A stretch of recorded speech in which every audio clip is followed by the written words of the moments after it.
college still worthwhile? It's outrageous. About 10 years ago, it really flipped from most people thought, yeah, college is worth it, to no, it's not anymore in the United States. There's a lot of anxiety that's misplaced. We're alarmed about some things that actually we don't need to be alarmed about. There are other things we should be more alarmed about that we're not. A lot of colleges are struggling, and a lot will probably have to close. The old model of you go and you take out these huge federal loans and you go through 4 years or 6 years and get a bachelor's degree, that model is not going to work for most people anymore. At the same time, the value of that education is still extremely high. When will be the point where I'm on the shelf? An epic transformation of society, and we're feeling it. How do you navigate that transition? Instead of asking what will AI do next, I believe we should be asking how are we going to use AI to create the future that we want. Join us for breakfast. Hi Richard, hi Julian, so nice to see you both. Before we dive into a little bit about your background, I just want to set the context for why we're here today. Obviously, we're all talking a lot about the transformation in the creative industry, both in the services side, an agency like us, but also on our client side. But I think what also is being spoken to a lot in the corridors between those of us who are parents or who have kids who are about to finish high school, if we feel the disruption in the workplace and the transformation, how do we set young people up for success in a world where there's not just data and insight at your fingertips, but there's actually a new form of intelligence that's fundamentally changing how we think about what we should be learning. Richard, obviously we've known each other for a few years, many years now.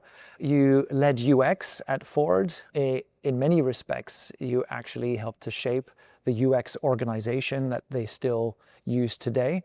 Some flagship projects were reimagining what truck would mean in the age where we think more holistically about the in-cabin experience, but also shaping the future of autonomous vehicles. And then what does premium mean in a world where cars are using AI to be more autonomous?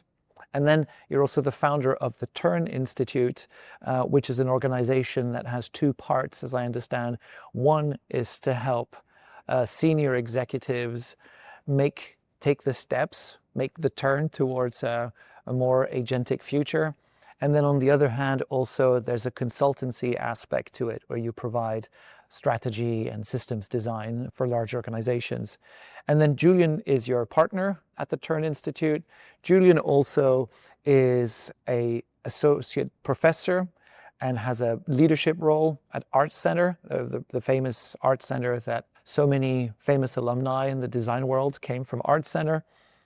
You have a background in UX, in architecture, but also aerospace, and in particular HMI for things like space capsules, etc. So very interesting background. And you have a very strong POV on AI in education, because obviously you're shaping curriculum, helping guide the next generation into this brave new world. So really in this topic about education and AI, are schools, in particular higher education, adapting quickly enough?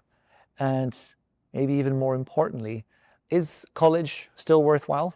I try and look at through the lens of high schoolers who are considering going to college, or people who've got an undergrad degree and are thinking about getting a master's degree. I think the community colleges are a great deal for the first couple of years, honestly. Yeah. The cost of even state schools, which were supposed to be free, Right. it's outrageous. Right.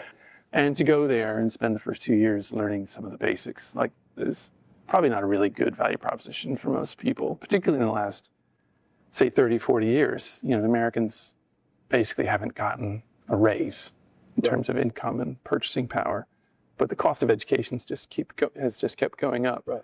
We found that in some of the research that I think about 10 years ago, it really flipped from most people thought, yeah, college is worth it, to no, it's not anymore in the United States. There's a lot of reasons for that. There's some great books on it. One is After the Ivory Tower Falls. It's a good book. Kind of tells you the story and the structural reasons why college is not such a great value proposition right now for a lot of people. So what are kids, buying today when they go into college? Is it skills? Is it a network? Is it signaling that they're now part of the group because they've been to ArtCenter? Is it just time to think? How would you define the value that they're buying?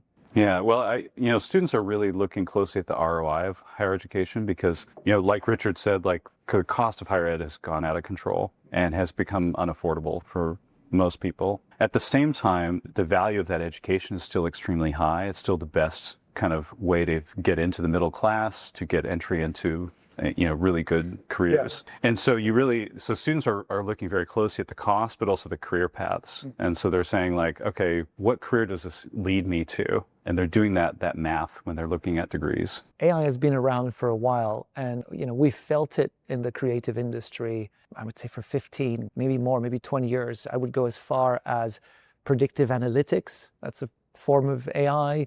Then there was generative AI. We used it in product design for automotive and engineering. There's also obviously now LLMs and agentic systems. Is this moment that we're in today, this moment of transformation, more urgent than the previous ones? Would you say that collectively we're underreacting, or are we already over-indexing on it? I think it is very pressing, but I also think some of the dominant narratives out there are wrong or not telling the entire story. Okay. And so I think there's a lot of misunderstanding, there's a lot of anxiety that's misplaced out there. And so I think that is kind of where the landscape is right now. We're alarmed about some things that actually we don't need to be alarmed about. There are other things we should be more alarmed about that we're not. Yeah, it's interesting because if you look at some recent survey around outgoing students, and one of the things they said was that 12.5% of them said they saw a clear ROI from the investment they made. And then as many as 25% said that degrees are not worthwhile anymore. I'm just curious, in your point of view, is the intellectual endeavor valuable enough? Is really the space to think? Does the value, the hard intrinsic value, still exist and they're just not seeing it yet? What's your perspective? Can it exist somewhere else now? So I don't think necessarily everybody needs a bachelor's degree. Actually, for most people, an associate's degree is probably sufficient. Depends on what career you're going towards.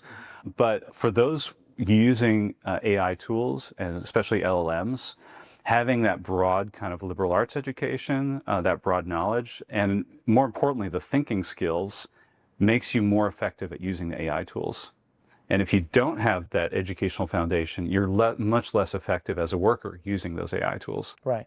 But we all accept that there is real anxiety amongst young people now. It's clear that it's a generation that isn't stepping into the marketplace with perhaps the same enthusiasm as previous generations, and they're seeing their parents and other generations already. I think it's 75% of the service-based economy is using actively AI, even if 60% of leaders aren't sure about what the right guardrails are.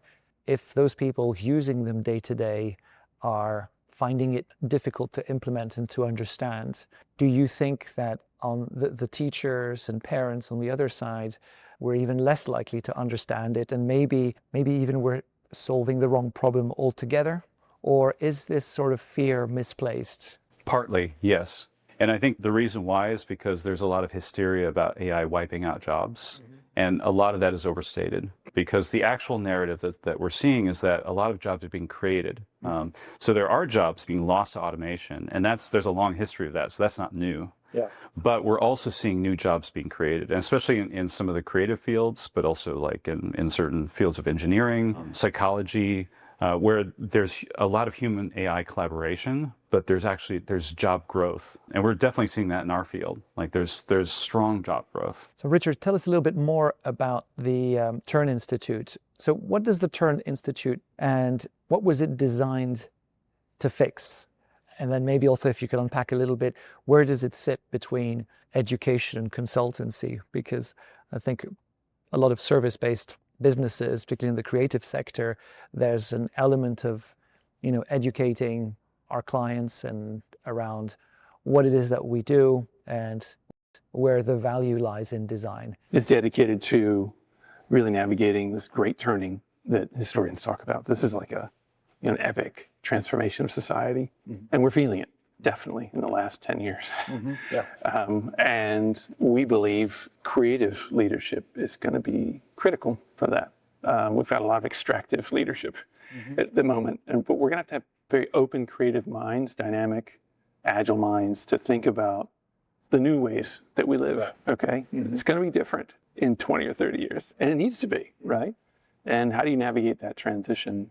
And so we have a few things we do. One is we have a certificate program from the Drucker School of Management in Claremont that we've built with them for design, leadership, and strategy. That's the certificate. Yeah, so auto is famous for long development cycles.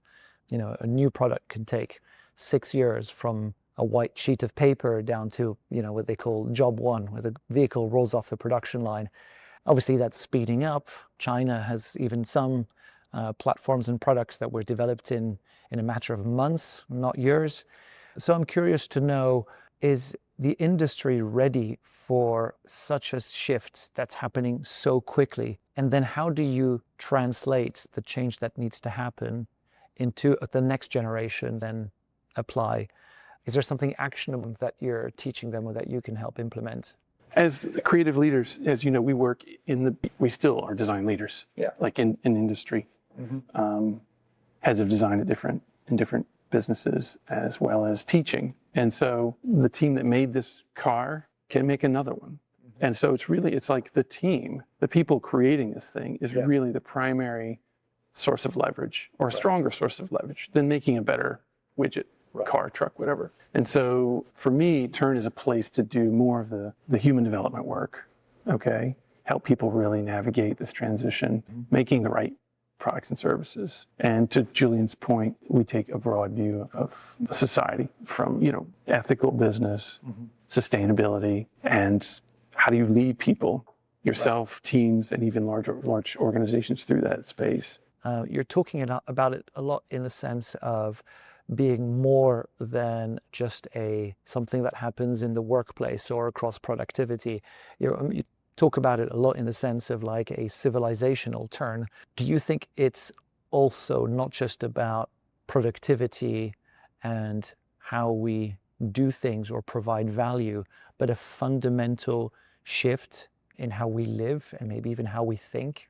Yeah, for sure. I mean, there's so many layers to like this transformation of society. Labor's huge, don't get me wrong. I think one of the challenges in that particular thread is that people find work very meaningful. It gives a lot of meaning to their life. And we've been lucky enough to do work that we love, you know, and find a calling. Not everyone has that, but this idea that, you know, to improve a balance sheet, you're going to lay off half your workforce or something. As a society, we have to think about, well, how do we retrain people? Because people need meaningful work. And so part of what we do is we offer educational certificates, okay? So if you're here in a design organization and you've been there a while and maybe you want to be a manager and a leader, that's often a very bumpy transition, as you know. Not all designers can make that transition to leading people versus designing great stuff. And so a lot of what we do is built around a curriculum to help them know what is the right kind of organization for your domain, your size company. How do you hire people? Like, most designers aren't trained to do this at all. Like, there's some really practical things that we teach. How do you really do future casting, which really isn't taught well in design education, even in graduate level? How do you design and even lead an organization and curate your organization to have the right culture? And how do you apply AI to all of that? Because it's a great tool, right? If used correctly. So that's interesting, because a lot of what we do at Left Field Labs is both strategic definition. We also have a big part of what we do, which is outcomes. And as a part of that, we build products, platforms, and experiences. And we have a pretty big team of developers, and they'll code complete solutions for the likes of Google or Meta or many others. And we've seen, I mean, there clearly now a lot of AI, both to validate and test, but also to ground up build applications. So that's fundamentally changed the outputs and the productivity, but it's also changed rapidly the role of a developer. They now have to be able to clearly articulate what the solution needs to be. There's effectively a communication layer that's becoming a bigger part of their roles, articulating clearly what success looks like and how to get to that success without having to necessarily develop everything themselves. And so I'm curious to know, in the design of curriculums and in education, is there an increased emphasis in being able to combine, yes, skills and competence, but also being able to have deep empathy and articulate what success looks like? The communications aspect, is that becoming more important? And what are you seeing inside ArtCenter that perhaps that we don't see on the outside, but that could shape the way we're going to see the design industry change with the next generation of graduates? Absolutely, yeah. I mean, I can speak to the interaction design department. First of all, a synthetic user doesn't represent a real human. They can amplify bias that's inherent in the training data. So, and if, looking at it from a business perspective, it's not good to base your business strategy or business decisions on like a bad data set that's giving you bad outputs. And so, we're like, that's unethical, and it's also like bad for business. One of the areas, though, that's interesting is where we're seeing a significant improvement is a lot of what we do follows the design thinking mantra to some extent. And what's interesting with design thinking is that I've always felt it had this inherent flaw, which is early on in the process, you're trying to define the scope of a solution. And a lot of it comes from primary research. So talking to people, and there's inherent bias, there's egos that play into it, there's what they think you want to hear. And it also continues sometimes to erode how well a solution is deployed if you follow strictly design thinking, because throughout the loop, it gets misreported. And there's plenty of examples in automotive, right, where cars were done very closely with focus groups, and you end up with something that no one wants to buy. We do find that AI and synthetic audiences work, and they accelerate our discovery phases, and they also improve the likelihood of what we do to get traction and to actually be something people want to experience or buy. And so I'm curious, do you find that AI is fixing some of those biases in some ways? Can we get to almost solutions that are more human using AI? Is that something that you're finding? We do use AI in user research, and it's great. Like if you have survey data of like 1,000 users or a bunch of usage data and like server stats, you can use an LLM to quickly draw insights from that and then build a user persona. But the UX designer still needs to understand like good user research practice methods, how to tell if this is good data or bad data, how to make those judgment calls. So it's definitely an accelerator, and I use it. Our students, are building custom LLMs also for projects and for individual sort of tasks like that. And that's another way we teach our students, like if you have a small language model with a custom data set, you get actually much more accurate outputs. When I started fresh out of college, it took me 3 months and hundreds of rejections before I found my first role, my first job. And I remember that feeling of, am I going to fit in, and rejection. It's not easy. And I can't imagine what it's like today for young people where, 42% are currently unemployed in the first 12 months. That's enormous, and it's even bigger in the creative industry. If you were 18 today, what would you study? Where would you spend your energy? Effectively, where would you place your bets for the future? I have an 18-year-old who's starting college in the fall. What did you tell them? And he's very worried about this stuff. And that data, I would say, is misleading because it's very asymmetric depending on what the major is. There's big declines in certain majors, and other majors are actually increasing. And so like in digital design jobs are increasing at a rate of about 7% per year. And over the next decade, they're projected to grow by about 35%. And that takes into account an expected economic recession. So even with a big economic recession, we're going to get major job growth. There's other fields as well. Like game design is growing a lot and things like that, industrial design.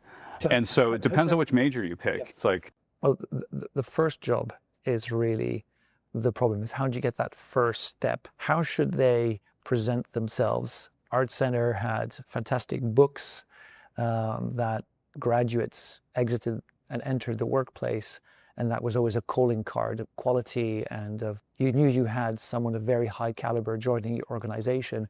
I don't know how many of them still make books anymore. And I'm curious, how do you tell graduates to present themselves today? Are the expectations higher or different in any way? At ArtCenter, we are preparing our students for more senior level roles, even out of the undergrad program. But also, like, our master's program is attracting a lot of students, and it's designed for working professionals. And they're doing the master's program because it levels them up and prepares them for the mid and senior level roles. And the job growth is asymmetric. So we're seeing actually flat job growth at the entry level. And most of the job growth is in the mid and senior level roles, especially in the mid level. Yeah, something my college did really well was have relationships with businesses, industries, and sectors early on, provide undergraduate programs, things like job fairs and trainings and running little sprints, design sprints in computer science or in design. And one, it gave graduates a taste of the workplace, but what it also did is allowed the college to have a sense of what were the sectors or industries who were more likely to absorb the next generation of candidates. And I'm curious, what are you seeing today? Where are you seeing the sectors that are most hungry for graduates? Where is the high growth area? Like, traditionally, we've had a lot of jobs in the tech industry. We still do. Yeah. But there's a lot of job growth in other industries. So like finance is one. Automotive industry, ArtCenter is traditionally famous for car design, but we're actually now sort of getting famous also for automotive UX, basically. And a lot of our students are getting hired at all the major automakers, public transit, LA Metro, places like that. Okay. Energy industry, healthcare. Healthcare is really big too. Right. Growth there. So a couple of weeks ago, I read an article that made me feel a bit more comfortable about where I fit from a generation standpoint, because I'm not quite a Gen X, as I was at the tail end of the grunge period. I don't remember the 70s, but at the same time, I was born before the internet. I know what the relationship is between a cassette and a pencil. I know what a dial-up modem is and why it's called dial-up. And I'm just curious, so, that I think gave this generation, the Zennials, I think they're calling it, it gave this generation this really unique vantage point where we've seen the before and after of so many big revolutions. And I think it's made us well equipped to embracing them and participating in them. What is it going to mean for a generation that's born with social media, born with artificial intelligence, and born in a place where automation of labor is like commonplace? Are we losing that really important development period? I mean, some of the, I don't want to get into negative headlines, but some of the negative headlines are that a lot of colleges are struggling, and a lot will probably have to close, and some have already closed. And so we've seen some closures in the last year. The colleges and universities that survive will either have huge endowments where they can kind of ignore the trends and they can kind of ride that, and they're insulated from it. The ones who don't are going to have to change their whole educational model. And so the old model of you go and you take out these huge federal loans and you go through 4 years or 6 years and get a bachelor's degree, that model is not going to work for most people anymore. And I think learning is also becoming much more important to be lifelong and not just compartmentalized in your late teens and early 20s, Yeah. And we're seeing like more and more designers being like, more than a bachelor's degree, I need to come back and just do more coursework on a regular basis. Right. So we're seeing the really innovative colleges are building out their extension programs. They're offering like multiple types of degrees, from associate degrees to graduate degrees. There's still an important role for graduate degrees. Actually, if anything, demand is increasing in certain areas because you have to kind of level up to get those better jobs. Right. And the career outcomes are fantastic. We have like almost 100% hiring rates, starting salaries over 120K. So, but you have to be really strategic about what field you're in, what you're learning, how you're learning it, and whatnot. But yeah, we're seeing colleges either sort of go through these rapid changes, and ArtCenter definitely is, or they're not and they're struggling. And are there parts of the courses that have just become obsolete since AI that you've just crossed off? Are there whole modules that just have gone off the menu? I would say that we have not like chopped off, but they've transformed. AI has transformed them. So like we have courses where the course content used to be quite different, 5 years ago, and AI's really changed the content of the course. we're actually finding there are some fundamental skills that are like really important, like drawing, for example. You can prompt an AI to draw something, but drawing is not just about making a drawing. It's a cognitive tool. It's a thinking tool. So is writing. So those kind of fundamental skills to be able to go back to pencil and paper is a great thinking space. So we think of that as like a cognitive tool. It's not about the output. I'm so glad to hear you say that, because so I'm also in the consulting space, and I constantly have to respond to difficult problems and provide an angle that's insightful and a big bet for a client. And I found that there was a period of time where people would hide that they'd used AI, but everybody could tell that they'd used AI. And it sort of leveled the playing field. Everybody could sound smart and position something as insight-based, and it looked credible. And for a beat, I was concerned that the thinking tool was going to be seriously damaged. And I still think it's probably going to happen for people who don't have the sort of the due diligence and the rigor to challenge what they're being fed out of the system. But hearing you talk about rewriting and sketching things, I've gone back to digital whiteboards, but I place the facts in a certain way. I organize them. I look at the hierarchy. A, it rewires my brain into really understanding the problem. But two, I find I get to more surprising outcomes. I think there might be an inherent flaw in the way humans operate or think. It's a messiness. Maybe it's our hunter-gatherer aspect. We want to find nuggets. But by going through that process, I find stuff that AI can't do. And so I'm about 4 weeks out from deploying an end-to-end design process tool that is a workflow automation system. It uses all the tools, and I can just feed it a transcript of a conversation with a client, and it will go through all the 4Ds, but expanded, and output with a presentation the design's done.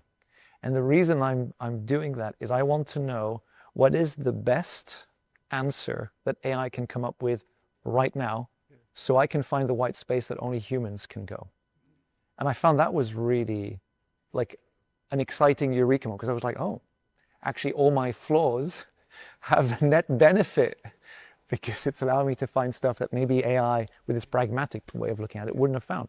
I mean, it brings up in my mind what is the value of like Jan's mind on this project versus Jan's mind and an AI, and how do you balance that? I think when clients come to you, they're coming to you still, I hope. Yeah, I hope too. We'll see. So, I think, you and I have been working a long time together outside of this. And if you don't show up with a differentiated point of view that leads to opportunity, that's sort of your bread and butter, right? That's where things start. And so if AIs are basically averaging, how will we not beat AI almost every time if we really just sit down and do what we do? And we've been doing this, I don't know, how long you been at this? 20 years plus, yeah. Almost 30 for me. I just think we still have a huge advantage. Did you have so I call this podcast For Breakfast, because I wanted to have AI for breakfast, as in tackle it head on and not become the victim of it, but shape it in the way we want it to be shaped. But I did have that moment where it fell to my stomach. And I don't know if you were still at Ford, but I did a program with Dennis Sartorello, and we were comparing two user interfaces. One, we did it completely by hand. And I said, would you mind if I used all the latest AI tools at the same time? That was like 2016, 2015. And then we can compare. And I thought it would be funny.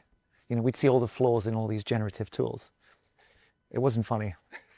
Like 30% of the process could either be replaced by AI, or so diametrically improved that you didn't need someone who was a domain expert at it. And it was mostly things like data observation, things like that. But I had that moment where it sunk to my stomach, and I thought, well, if this curve is accelerating, when will be the point where I'm on the shelf?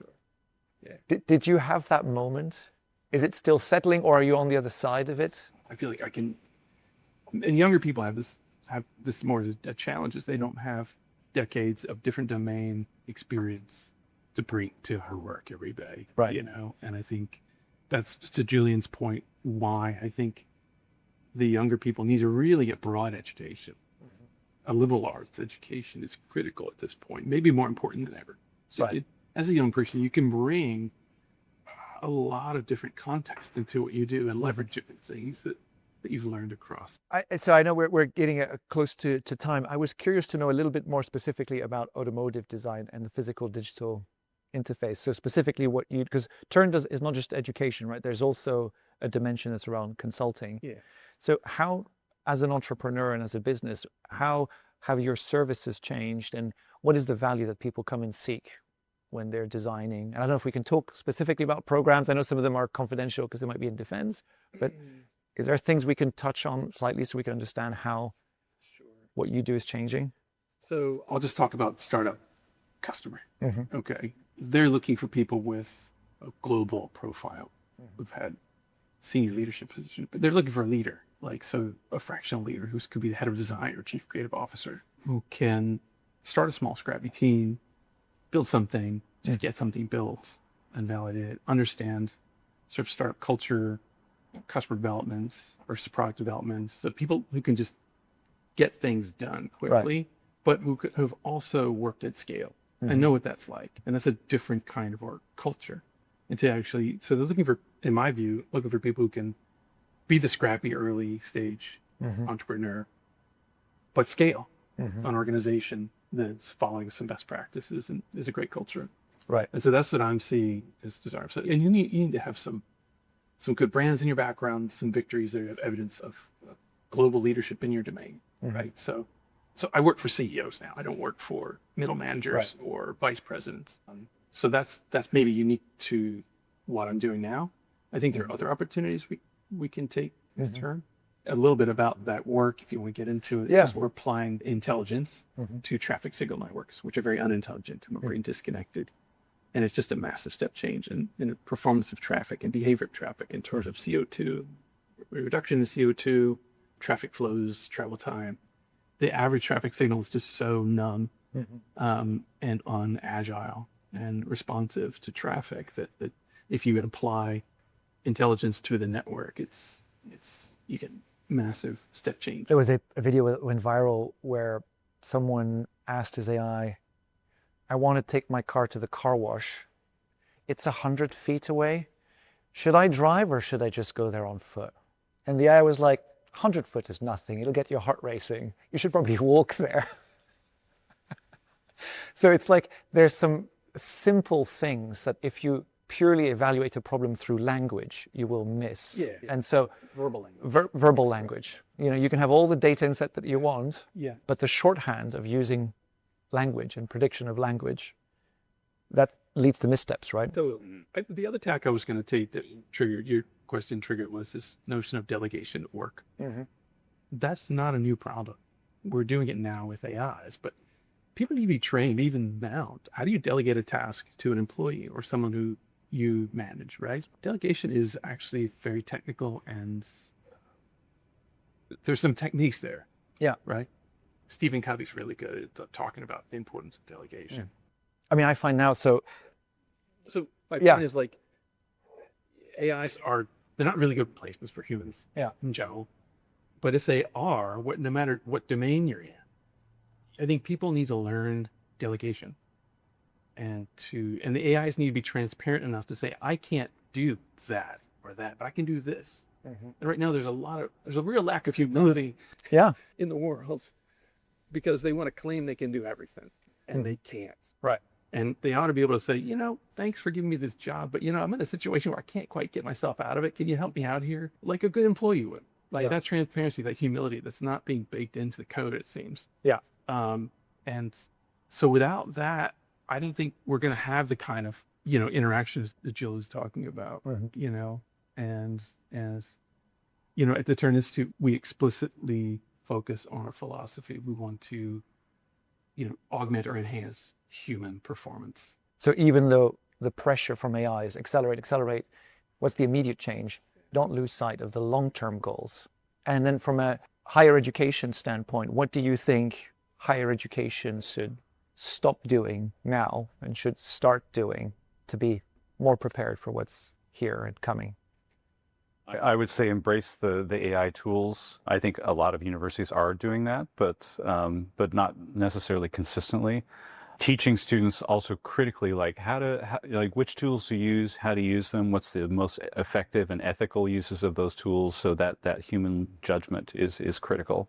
And don't overly focus on AI. It's like it's the technology that's in vogue right now that changes over time. So a lot of the basic like critical thinking skills, strategy, creative foresight, those are durable skills that don't go out of date. So can you give me a great example of something that pupils are currently doing right now in your program?